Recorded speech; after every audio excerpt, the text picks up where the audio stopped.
ንያችሁን አስተካክሉ ያላህ መልእክተኛ አለይሂ ሰላቱ ሰላም ሙተፈቁን አለይሂ ወይም ቡኻሪና ሙስሊም የዘገቡት ሐዲስ ላይ የተናገሩትን ነገር ልንገራችሁ ኢነል ሙስሊማ አንድ ሙስሊም እኮ اذا انفق على اهله ለቤተሰቦቹ የሚሰጠው ነፈቃ የሚሰጠው ነገር እኮ ነፈቀተን يعني አንድ ሲነፈቃ እኮ አይሰጥም ወይም ደግሞ አንዲት የሆነችን ነገር እኮ አያደርግም وهو እርሱ يحتسبها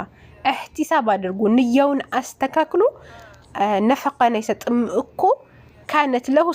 صدقه ብትሆንለት እንጂ አለ አላህ መልእክተኛ አለይሂ ሰላቱ ሰላምና ለቤተሰቦቻችን ስንሰጥ አንዳንድ ጊዜ ግዴታችን ስለሆነ ብቻ አድርገን ነው የምናስበው ግን ያንን ነገር አጅር አስበንበት ከሆነ አላህ አዘወጀል ሰደቃ አድርጎ ይይዝልናል ማለት ነውና በመንችለው አቅም ምን አደርጋቸውን እያንዳንዱ ነገራቶች احتساب እናድርግ ግልጽ ነው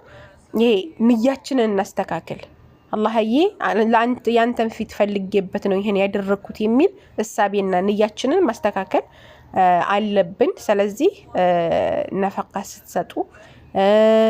ለቤተሰቦቻችሁ ስታበሉ ስታጠጡ ስታለብሱ እያንዳንዷን ነገር احتساب አድርጉ አላህ አዘወጀል እንዲሰጠን ማለት ነው በአንድ ድንጋይ ሁለት ወፍ አንደኛ ቤተሰቦቻችንን ስንረዳ ቤተሰቦቻችን ይረዳሉ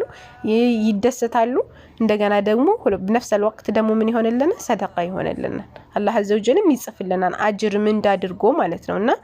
ዝምድናን በመቀጠል የሚታሰብልና ሰደቃን በመስጠት ይታሰብልና በብዙ ነገር ይታሰብልናል ማለት ነውና አላህ Subhanahu Wa Ta'ala ከሰጪዎች ያድርገን አላህ ያፈዘ